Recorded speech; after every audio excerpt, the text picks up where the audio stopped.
Bro, take.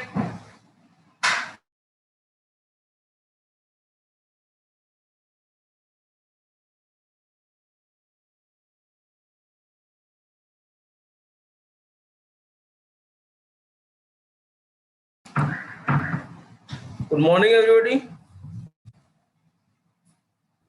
Good morning, sir.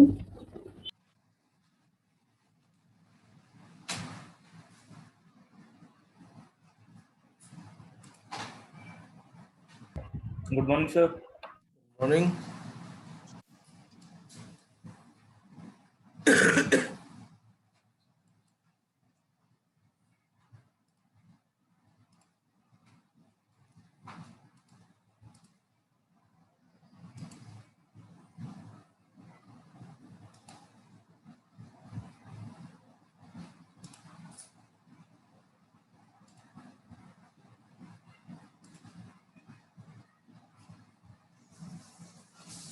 तो कल हम लोगों ने बेनिफिट्स ऑफ ऑब्जेक्ट्स के बारे में पढ़ना शुरू किया था कि जो ऑब्जेक्ट्स होते हैं उनका बेनिफिट क्या होता है, क्यों बनाए हम ऑब्जेक्ट्स। तो सर्टेन रीजंस हैं जिनकी वजह से ऑब्जेक्ट्स बनाया जाता है। जिसमें सबसे पहला रीजन है मॉड्युलरिटी का। मॉड्युलरिटी का मतलब क्या होता है कि आपकी डिजाइन मॉड्यूलर है, मींस इजीली मैनेजेबल है और रीयूजेबिलिटी के कॉन्सेप्ट्स को फॉलो करती है। आप किसी भी पार्ट को इंडिविजुअली मेंटेन कर सकते हैं और उसका मेंटेनेंस किसी दूसरे पार्ट पे कोई इफेक्ट प्रोड्यूस नहीं करेगा। सो एक बार अगर आपने ऑब्जेक्ट क्रिएट कर दिया तो फिर उस ऑब्जेक्ट के अंदर आपको जो भी ऑल्टरेशन करने हैं आप कर सकते हैं। जो कुछ भी आपका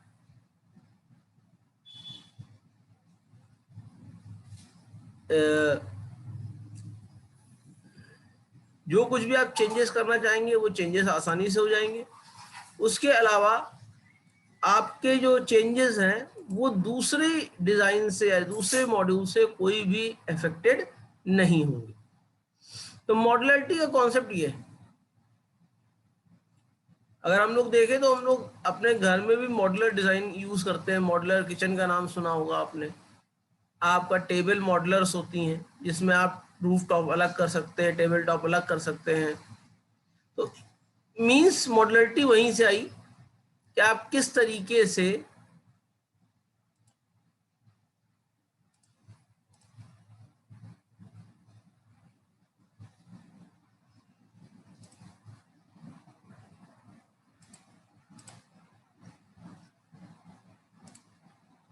बेटा कई बार कहा है कि student should enter bye their name not by the mobile number और मोबाइल मॉडल। रियलमी 9 और जितने भी इस तरह से आएंगे उनको मैं रिमूव कर दूंगा बेटा,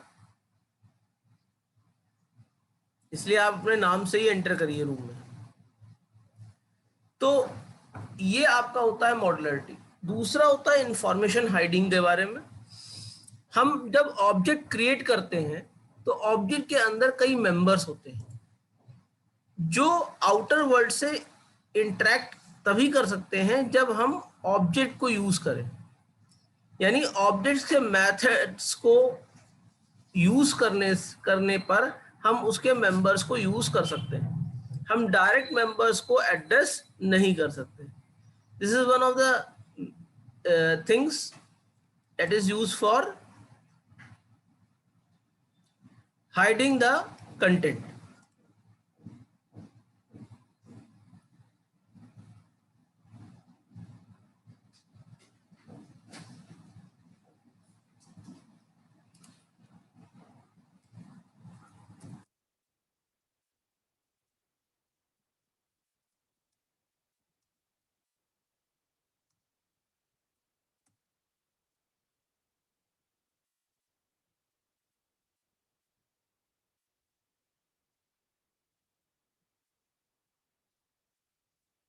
तो जो इंटरनल इम्प्लीमेंटेशन है वो आउटसाइड वर्ल्ड से हाइड रहता है। तो इसलिए आपको पता नहीं चलेगा कि इंटरनल कौन कौन से डेटास को आपने यूज कर रखा है,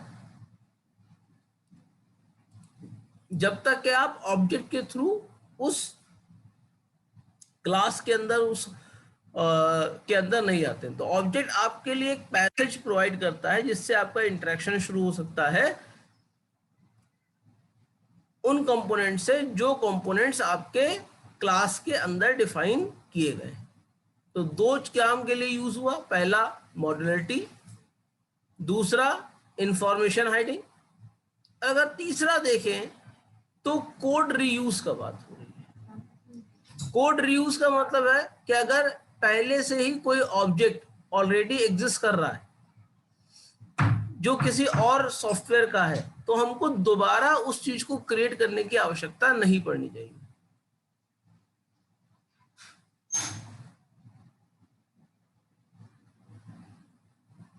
तो वहां पर आप दूसरे प्रोग्राम से उस पर्टिकुलर कोड को कॉल कर सकते हैं अपने मेन प्रोग्राम के अंदर। तो आपको दोबारा कोडिंग, अगर किसी कंपोनेंट की आपने पहले से कोडिंग कर रखी है तो आप कंपोनेंट को रीयूज कर सकते हैं। This is called code reusability. इससे काफी टाइम बचता है।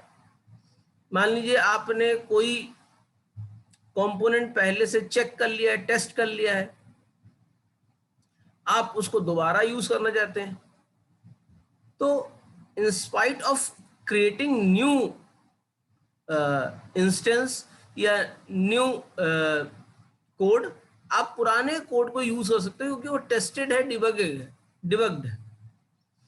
तो इससे क्या होता है कि आपका जो कोड है वो बग फ्री हो जाता है उस पर्टिकुलर कोड के लिए। तो आपको जो टेस्टिंग वेस्टिंग करनी होती है वो केवल उस पार्ट के लिए करनी होती है जो उस प्रोग्राम में या उस सॉफ्टवेयर में स्पेसिफिक है। क्लियर है बेटा? Yes sir. दूसरी बात आपने लिखा प्लग इन। ये प्लग अवेलेबिलिटी का मतलब क्या होता है? हाँ विनीत बताइए। सर यहाँ पे जो कोड रीयूज है सर, ये हम लोग नॉर्मली फंक्शन में यूज करते हैं सर। कोड रीयूज का मतलब हम सेम प्रोग्राम की बात नहीं कर रहे हैं सर फिर हम क्या कह रहे हैं कि आपने पूरी बात मेरी सुनी नहीं। मैंने, और यहाँ पे लिखा हुआ है किसी और सॉफ्टवेयर डेवलपर ने मान लीजिए कोई लाइब्रेरी बना रखी है जो पहले से टेस्टेड है, जिसमें आपको कुछ नहीं करना, सीधे उस लाइब्रेरी को यूज करना है। तो आपने तो उसको बनाया नहीं है, वो तो किसी दूसरे या तीसरे ने बनाया है या स्टैंडर्ड है। तो आपको कोड रीयूजेबिलिटी का मतलब क्या है कि आप उस पर्टिकुलर कोड को वहां पर इस्तेमाल कर रहे हैं। जैसे आप इंपोर्ट करते हैं, इंपोर्ट जावा डॉट यूटिल आपने किया, डॉट स्कैनर क्लास हमने किया, तो ये सब है क्या? ये सब अलग अलग कोड हैं जो अलग अलग डेवलपर्स ने बना रखे हैं और जिनको हम अपने प्रोग्राम में कॉल करके यूज कर लेते हैं। ठीक वैसे ही जैसे आप हेडर फाइल्स के अंदर बने हुए फंक्शंस को सी में यूज कर लेते थे। क्लियर सर, क्लियर क्लियर हुआ मेरी बात? Clear sir, clear. आप अपने फंक्शंस बनाएंगे वो बात अलग है, उसकी रीयूजेबिलिटी उसी प्रोग्राम में हो सकती है। लेकिन मान लीजिए आपने कुछ खाली लाइब्रेरीज बना रखी हैं जिनको आप कहीं पे भी इस्तेमाल करना चाहते हैं, तो आप वहां पे मेन और ये सब थोड़ा लिखेंगे। आप क्या बनाएंगे? आप छोटे छोटे मॉड्यूल्स बना के वहां पे रख देंगे और जब जिस मॉड्यूल को कॉल किया जाएगा वो मॉड्यूल वहां से उठकर आ जाएगा और एग्जीक्यूट हो जाएगा। और नॉर्मली अगर देखा जाए, प्रैक्टिकली अगर देखा जाए, तो डेवलपमेंट में you have to create new code only 20%। अगर 100% आपका सॉफ्टवेयर डेवलपमेंट है तो उसमें 20% नए कोड आपको बनाने पड़ते हैं। 80% कोड पहले से ही इंडस्ट्री के पास अवेलेबल होते हैं जो कहलाते हैं इंडस्ट्री स्टैंडर्ड। जैसे आपने एप्पल की कोई भी साइट आप उठा के देखिए, आप देखेंगे उसकी सीएसएस सेम होगी। आप टीसीएस की कोई भी बनी हुई साइट उठा के देखिए, उसकी सीएसएस आप देखेंगे सेम होगी। तो ये जो CSS सेम कर देते हैं, ये एक स्टैंडर्ड होता है। दूसरा, ये बताता भी है प्रेजेंटेशन से कि साइट बनाई किसने, या ये सॉफ्टवेयर डेवलप किसके थ्रू हुआ है। तो उसमें जो छोटे छोटे प्रोग्राम है, अगर आप फिर से री इन्वेंट करेंगे तो आपको एक तो टाइम बहुत लगेगा सारे कोड को डेवलप करने में। दूसरा, जो कोड आपने नया बनाया है वो जरूरी है कि डिबग हो, वो बग फ्री हो, क्योंकि जो पहले से बने हुए कोड है ये टेस्टेड है for larger number of softwares. तो आपका वो कोड ज्यादा रिलायबल होगा in spite of the new code which you have created. Clear है बेटा मेरी बात? Yes, sir, yes. अब प्लग अवेलेबिलिटी का मतलब यही होता है कि हमने पहले से ही कोई प्रोग्राम ऑब्जेक्ट बनाया और उस ऑब्जेक्ट में प्रॉब्लम शुरू हो गई, तो हम क्या कर सकते हैं कि उस पर्टिकुलर मॉड्यूल को रिमूव कर सकते हैं और दूसरे पहले कहीं बने हुए मॉड्यूल को उसमें ऐड कर सकते हैं आसानी से। तो आप देखेंगे यहाँ पे हमने क्या किया कि जो चीज हमें प्रॉब्लमेटिक लग रही थी उसको हमने रिमूव कर दिया, और उसके साथ जो चीज हमको प्रॉब्लमेटिक नहीं लग रही थी, जो हमारा टेस्टेड था, उसको हमने एक्सेप्ट कर लिया।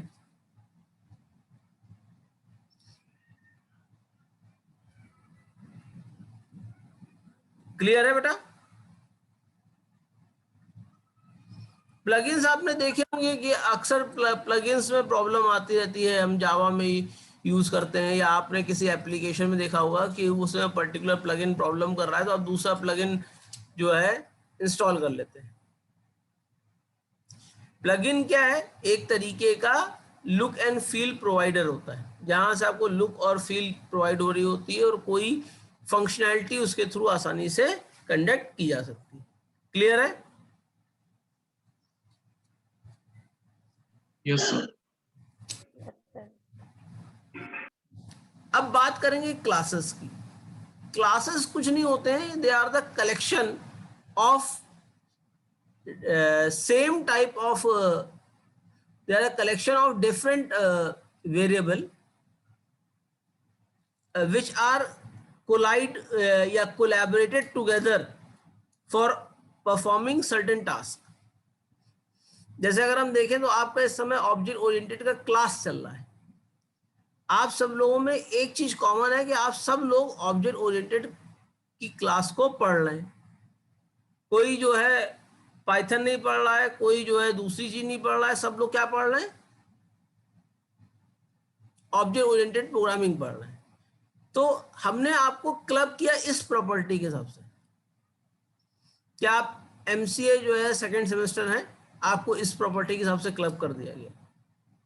तो this clubbing form a class. तो अगर देखें तो Java class is nothing but a template for object which we are going to create or its blueprint. By using this we can create an object.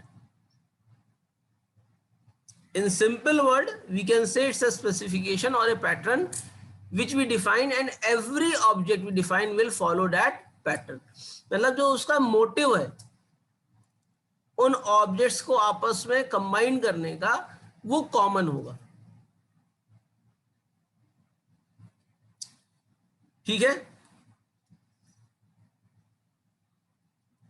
जैसे हम लोग structure बनाते थे सी में, तो स्ट्रक्चर में हम क्या करते थे कि अलग अलग तरह के वेरिएबल्स को आपस में क्लब कर देते थे, एक जगह स्टोर कर लेते थे, और वो यूजर डिफाइंड डेटा टाइप हो जाता था। होता था कि नहीं होता था?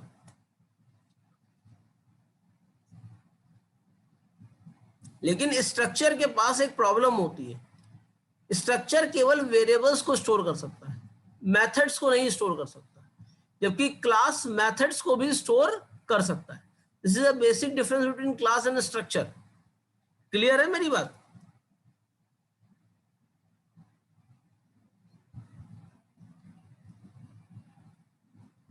बेटा बात क्लियर है? Yes, sir. Yes, sir. मतलब जब हम स्ट्रक्चर बनाते थे तो स्ट्रक्चर के अंदर कोई फंक्शन नहीं क्रिएट कर लेते थे, हम केवल क्या यूज करते थे, हम उसके अंदर अलग अलग वेरिएबल्स स्टोर कर सकते थे, यही करते थे नहीं करते थे। और फिर उन वेरिएबल्स को अगर यूज करना होता था तो स्ट्रक्चर के नाम के थ्रू उनको एक्सेस कर सकते थे। This is how we work in the form of classes. अब बात आती है इनकैप्सुलेशन की। इनकैप्सुलेशन का मतलब क्या है? Bundling of different activities together, मतलब कई सारी चीजों को बंडल करके आपने एक पैकेज के रूप में किसी को प्रोवाइड कर दिया। जैसे आप लोगों ने जब दवाई लेते हैं, मेडिसिन लेते हैं, तो उसमें देखा होगा कैप्सूल होता है। कैप्सूल के अंदर क्या एक मेडिसिन होती है? हो सकता है एक मेडिसिन हो सकता है कंपाउंड ऑफ मल्टीपल मेडिसिन हो। आप पूरा कैप्सूल खा लेते हैं, यानी आपने मल्टीपल वेरिएबल्स को एक साथ क्लब कर दिया है, और जब भी आप उस पर्टिकुलर ग्रुप को पॉइंट करते हैं तो जितने भी वेरिएबल हैं उस ग्रुप के अंदर वो सारे वेरिएबल पॉइंट हो रहे हैं। तो encapsulation is technique of making the field in a class private and providing access to the field via public methods. मतलब जब आप फील्ड को एज ए प्राइवेट, यानी जो वेरिएबल्स हैं उनको एज ए प्राइवेट डिफाइन करते हैं, और फिर उनको एक्सेस करने के लिए आप एक फंक्शन देते हैं जो कि पब्लिक होता है। अब यहां बात आ रही है दो चीजों की, पब्लिक और प्राइवेट की। पब्लिक और प्राइवेट आपके क्या हैं? ये टाइप आप स्पेसिफायर कह सकते हो कि वेरिएबल है किस तरह का, उसकी बेसिक वर्किंग क्या है, ये पता लगता है आपका पब्लिक और प्राइवेट से। जो पब्लिक वेरिएबल होते हैं they can be access with the help of objects by the outer world, whereas private variables are only accessible by member function। मतलब अगर किसी ऑब्जेक्ट के अंदर आपने मेंबर फंक्शन बना रखा है, यानी ऐसा फंक्शन बना रखा है जो उस पर्टिकुलर क्लास का पार्ट है, वही प्राइवेट वेरिएबल्स को एक्सेस कर सकता है। क्लियर है मेरी बात? क्लियर। जैसे कि मान लीजिए आपका घर है, एक सीधा सा एग्जांपल ले लेते हैं, आपका घर है, आप एक टैप, पानी का टैप जो है घर के बाहर लगा देते हैं, तो that can be access by public. भाई बाहर का कोई भी आदमी उस टैप का यूज कर सकता है, पर अगर मान लीजिए वो टैप आपके कमरे के अंदर है तो कौन यूज कर सकता है? आप यूज कर सकते हैं, या आपके फैमिली के मेंबर्स जितने हैं जो उस पर्टिकुलर क्लास के अंदर डिफाइन है वही तो यूज कर सकते हैं। और इसी में एक वर्ड आता है प्रोटेक्टेड। मान लीजिए बाहर वाले जो टैप था आपने, उसको आप एक टेम्पररी फेंसिंग से फेंस कर देते हैं, और उसका लॉक एंड की लगा के उसकी जो की है वो करीब 100 लोग 200 लोगों को बांट देते हैं। तो अगर देखा जाए तो एक तरीके से प्राइवेट है, पर उसकी एक्सेसिबिलिटी ज्यादातर लोगों के पास है। तो that is a semi public and semi private. So if a field declared private, it cannot be accessed by anyone outside the class, thereby hiding the field within the class. For this reason, encapsulation is also referred to as data hiding.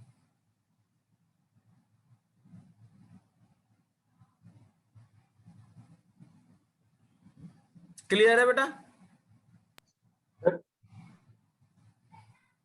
Sir हाँ sir हमारे पास ये तीन method होते हैं, public, private और protected. तो sir ये हाँ। क्लास, मतलब ये तो सर डिफाइन करते हैं कि क्लास हमारी कैसी होगी। सर ये इनकैप्सुलेशन कैसे हो गया? पब्लिक क्या डिफाइन कर रहा है? सर पब्लिक ये डिफाइन करता है सर सारे मेंबर्स उसे यूज कर सकते हैं, यानी उनकी एक्सेसिबिलिटी हर एक आउटर बॉडीज के थ्रू अवेलेबल है, एक्सेस्ड है।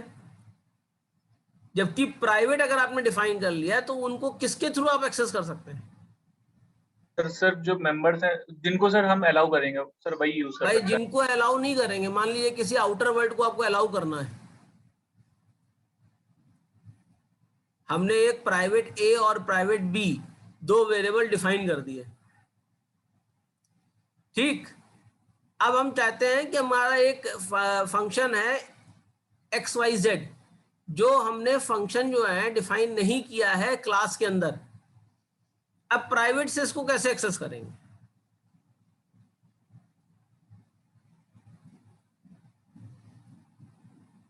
कोई तरीका है?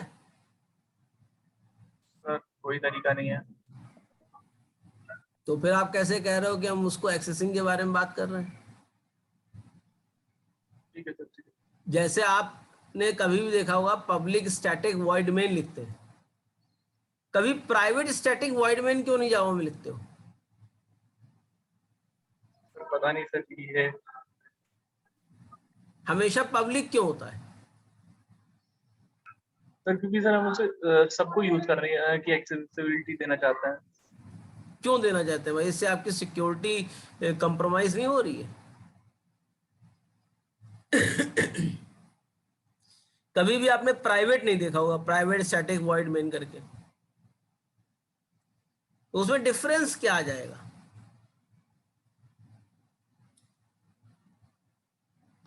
कंपाइलर उस के कंटेंट्स को एक्सेस ही नहीं कर पाएगा जो आपने प्रोग्राम बना रखा है। यानी कंपाइलर को एक्सेसिबिलिटी देने के लिए जो मेन फंक्शन होता है उसको हम पब्लिक कर देते हैं। क्लियर है मेरी बात? Yes sir. तो जब आपने पब्लिक कर दिया तो अब क्या हो रहा है, उसके अंदर के जितने भी मेंबर्स हैं, जितने भी वैल्यूज हैं, उनको हम आउटर वर्ल्ड के थ्रू एक्सेस कर पा रहे हैं। वहीं प्राइवेट कर दिया होता तो केवल मेंबर फंक्शन यूज कर पाते, और मेंबर फंक्शन तब यूज कर पाते जब वो कंपाइल हो पाता, और जब कंपाइल और इंटरप्रेटर जो है उसको एक्सेस ही नहीं कर पाता तो कंपाइल होने की संभावना ही नहीं थी। तो अगर देखा जाए तो इनकैप्सुलेशन का मतलब हो गया कि कुछ डेटा हमने हाइड कर रखा है और जितना डेटा हम शो करना चाहते हैं उतना ही डेटा हम यूजर को एक्सेस दे रहे हैं। तो and that accessibility is known as public. Clear है मेरी बात?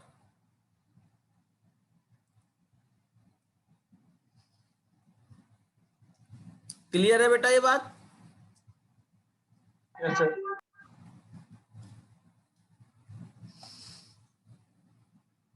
इसके बाद आता है एब्स्ट्रैक्शन।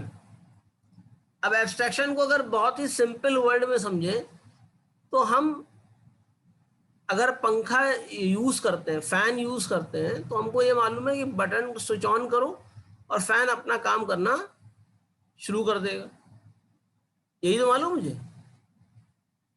या मान लीजिए हम कार चलाना सीख रहे हैं तो हमको मालूम है एक लेवल को हम लीवर को पुश करेंगे और उससे हमारी कार जो है स्टॉप हो जाएगी। क्या उसके बैकग्राउंड प्रोसेस हमको मालूम होता है कि जब लीवर को पुश करते हैं तो और क्या एक्शन होता है, फिर उस एक्शन का क्या रिएक्शन होता है? No sir. Means we have to know how to what to do in the situation rather how to do in that situation. Clear है ना? मतलब पंखा चलाना है तो हमें स्विच ऑन करनी है, ये नहीं बताना है कि पंखा ऑन स्विच ऑन करेंगे तो करंट उसमें फ्लो करेगा, करंट उसके कॉइल में जाएगा, कॉइल में जो है आपका मैग्नेटिक फोर्स जनरेट होगी जिसके थ्रू जो है पंखा रोटेट करना शुरू करेगा। इतना कुछ हमको जानने की जरूरत नहीं है। जैसे कि यहाँ पे भी एग्जांपल लिखा है कि पर्सन जो ऑपरेट कर रहा है television does not need to how that television is working. Signal कैसे आ रहा है, सिग्नल के लिए कौन सा एंटीना कवर किया जा रहा है, उसकी आरएफ फ्रीक्वेंसी क्या है, ये सब हमको जानने की जरूरत नहीं है। क्या रहती है जरूरत कभी? बस हमको ये मालूम होना चाहिए कि उसकी जो अलग अलग यूटिलिटी है वो किस तरीके से हमको इस्तेमाल करनी। भाई हम सब लोग मोबाइल फोन यूज करते हैं, कितने लोग हैं जो एंड्रॉइड डेवलपमेंट जानते हैं? भाई हमको तो ऐप को यूज करना है, क्लियर है ना मेरी बात? ऐप की इंटरनल वर्किंग से हमको कोई मतलब है कि हम मोबाइल रोटेट कर रहे हैं, स्क्रीन रोटेट कर रहा है, ये कैसे हो गया, इसके लिए क्या कोड लिखा गया? कोड जानना जरूरी होता है, रहता है? या अभी हम लोग मीटिंग कर रहे हैं, तो जूम पे जो मीटिंग चल रही है, आप क्या बता सकते हो जूम की इंटरनल वर्किंग क्या है? तो दिस इज कॉल्ड एब्स्ट्रैक्शन। जितना लोअर एब्स्ट्रैक्शन होगा उतना माइन्यूटली आप लर्न करेंगे कि ऑपरेशन किस तरीके से परफॉर्म किया जा रहा है। क्लियर है मेरी बात?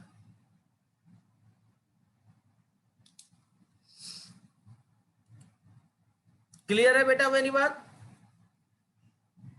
Yes sir. Yes, sir. तो all the details of that are unnecessary to the user are encapsulated, leaving only a simple interface to interact with the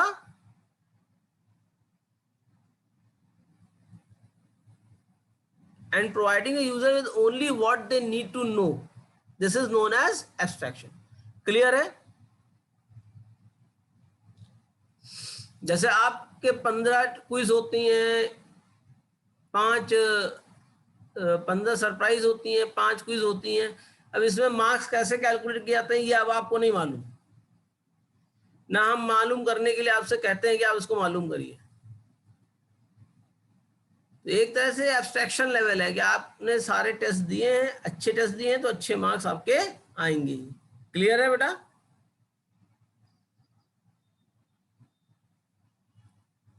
इसके बाद वर्ड आता है इनहेरिटेंस। इनहेरिटेंस तो आप लोग जानते होंगे।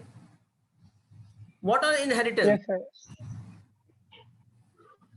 अगर कोई मेथड पहले से बना हुआ है, मान लीजिए किसी और क्लास में उस मेथड को हमने यूज कर रखा है, तो दोबारा उस मेथड को क्रिएट करने से कोई फायदा नहीं। हम उस क्लास को इनहेरिट कर लें तो वो चीज हमारे पास अपने आप आ जाएगी कि नहीं आ जाएगी? जैसे कहते नहीं कि ये हमारी हेरिटेज है, ये हमको बुजुर्गों से मिला हुआ है, मतलब ये हमने नहीं बनाया है। भाई मान लीजिए मेरे पास एक घर है और वो घर मेरे फादर ने बनाया था, उनके फादर वो घर क्या मैं यूज नहीं कर सकता? भाई मैं यूज कर ही रहा हूं, तो इसका मतलब वो घर मैंने क्या किया है? इनहेरिट किया है। Rather developing our own house, I am living in the house of my father. यानी मान लीजिए आपने एक क्लास बनाया है यहाँ पे, उसमें एक फंक्शन ए यूज किया, फिर आपने एक बी क्लास बनाया, मतलब एक एक्स क्लास बनाया, एक वाई क्लास बना दिया। अब आप यहाँ पे भी ए मेथड को यूज करना चाहते हैं, तो क्या आप दोबारा क्रिएट करेंगे? आप क्या करेंगे? y से को एक्सटेंड करा लेंगे, यानी x को एक्सटेंड करा लेंगे y में।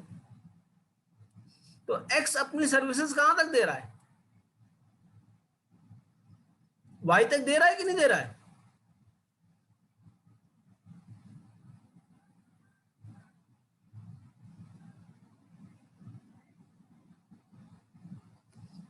भाई y तक दे रहा है कि नहीं दे रहा है अपनी?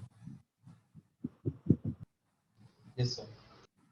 And this is known as inheritance. ये आपका सिंपल इनहेरिटेंस है। मान लीजिए आपने यहाँ पर दूसरा कोई वेरिएबल यूज कर रखा है b, और कोई और दूसरा ये क्लास है z, और हम चाहते हैं कि y के अंदर a भी यूज हो जाए और b भी यूज हो जाए, तो हम क्या एक्सटेंड कर लेंगे? हम दोनों को एक्सटेंड कर लेंगे। हम दोनों को एक्सटेंड कर लेंगे कि नहीं कर लेंगे? तो इस तरीके से अगर हम देखें तो we are inheriting the feature of certain class into the current class. The inheritance is the process by which objects of one class acquire the property of the objects of another class. Inheritance support the concept of hierarchical classification. In object oriented, the concept of inheritance provide the idea of reusability. It means एक बार हमने class बना लिया, एक बार member बना लिए, एक बार member function बना लिए, अब उसको हमें खाली एक्सटेंड करके यूज करना है, हमको बार बार उसको रिक्रिएट नहीं करना है. क्लियर है बेटा?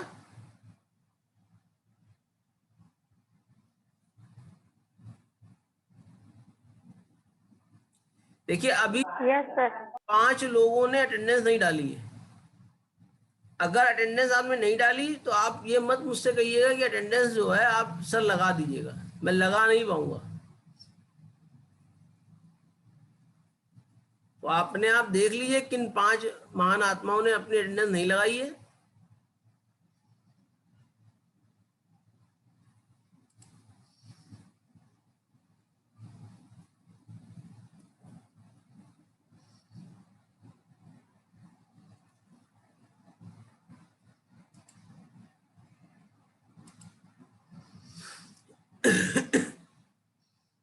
तो ये आपका इनहेरिटेंस होता है. अभी जब इनहेरिटेंस पढ़ेंगे तो उसको डिटेल में पढ़ेंगे. अभी हम लोगों ने समझ लिया इनहेरिटेंस होता क्या है. ये क्लियर हो गया? Yes sir. तो जिसकी प्रॉपर्टी को आप यूज कर रहे हैं वो बेस क्लास हो जाता है, और जिसमें यूज कर रहे होते हैं वो हमारा ड्राइव क्लास हो जाता है. तो अभी बेस क्लास और ड्राइव क्लास के बारे में भी हम लोग पढ़ेंगे डिटेल में.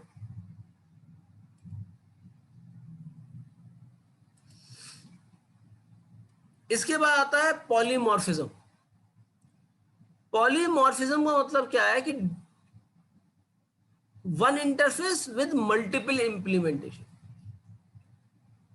मीन जैसे आप और हम लोग हैं, डिपेंडिंग अपॉन द सिचुएशन हमारा बिहेवियर चेंज होता रहता है कि नहीं होता रहता है. मान लीजिए हम किसी पार्टी में जा रहे हैं तो हम पार्टी वाले बिहेवियर में रहेंगे. हम क्लास में जा रहे हैं तो हम क्लास की तरह बिहेव करेंगे.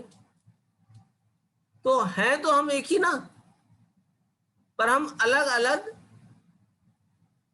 इंप्लीमेंटेशन में जा रहे हैं तो अलग अलग तरीके से रिएक्ट कर रहे हैं.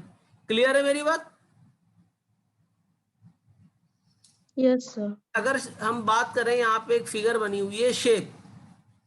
अब शेप एलिप्स भी हो सकता है, रेक्टेंगल भी हो सकता है, ट्रायंगल भी हो सकता है, स्क्वायर भी हो सकता है.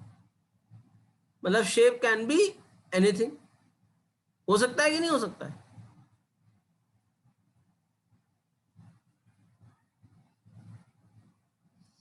अब जैसे मान लीजिए हमने यूज किया कलर, तो कलर कई तरीके से इंप्लीमेंटेड है कि नहीं है? Yes sir. तो polymorphism is the capability of a method to do different thing based on the object that is acting upon. मतलब जिस तरह के ऑब्जेक्ट को हम यूज कर रहे हैं उस ऑब्जेक्ट के हिसाब से हमारे मेथड को क्या एक्शन परफॉर्म करना है, ये हम पॉलीमॉर्फिज्म के थ्रू डिफाइन कर सकते हैं.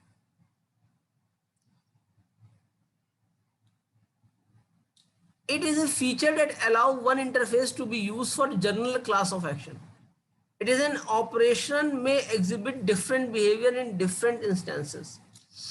मान लीजिए आपने एक फंक्शन पढ़ा होगा सी में, प्रिंटिफ पढ़ा है. Yes sir. अब इस प्रिंटिफ के अंदर आप चाहें तो एक आर्ग्यूमेंट दे सकते हैं, दे सकते हैं या नहीं दे सकते हैं? आप चाहें तो 2 आर्ग्यूमेंट दे सकते हैं, आप चाहें तो 10 आर्ग्यूमेंट दे सकते हैं. उनका टाइप चेंज कर सकते हैं. कर सकते हैं या नहीं कर सकते? Yes sir. It means that printf function is behaving differently depending upon the circumstances where it has been used. The behavior depends on the type of data used in the operation. It plays an important role in allowing object having different internal structure to share the same external interface. मान लीजिए किसी programme में हमको 3 variables को accept करना है, तो हमको प्रोग्राम को चेंज नहीं करना है, हमको खाली उसके मेथड डेफिनेशन को चेंज करना है और वो काम आपका परफॉर्म हो जाएगा। पॉलीमॉर्फिज्म का जो सबसे ज्यादा यूज होता है वो इनहेरिटेंस को इंप्लीमेंट करने के लिए यूज होता है।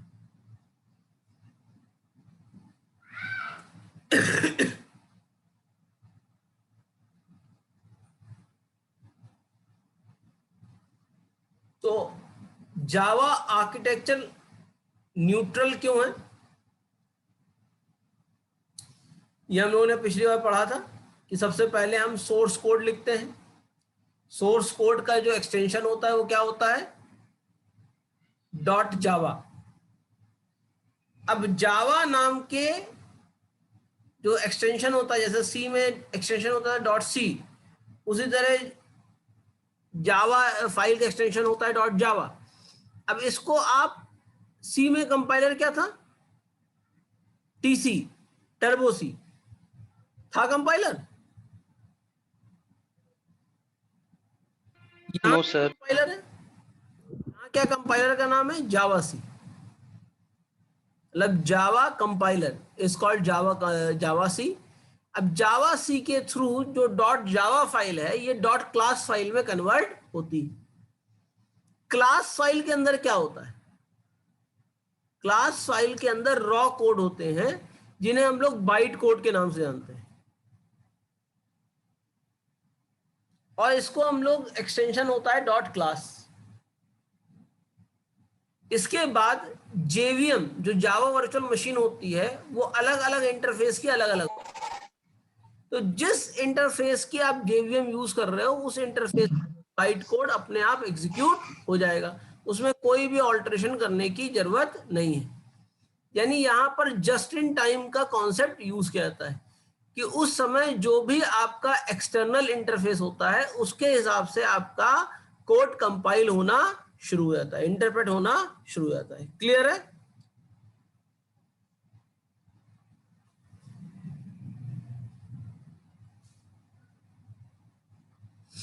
ये चीज क्लियर है बेटा?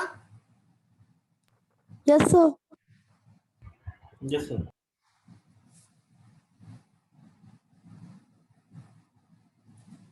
अब how Java is different from C? तो अगर देखा जाए तो जो सी है वो structure oriented language and Java is object oriented language. तो उनके जो मैकेनिज्म है, काम करने के तरीके हैं, वो भी ऑल्टर होते रहते हैं, चेंज होते रहते हैं। क्लियर है ना? वो भी आपके ऑल्टर होते रहते हैं, वो भी आपके चेंज होते रहते हैं। जावा के अंदर पॉइंटर आप यूज नहीं कर सकते,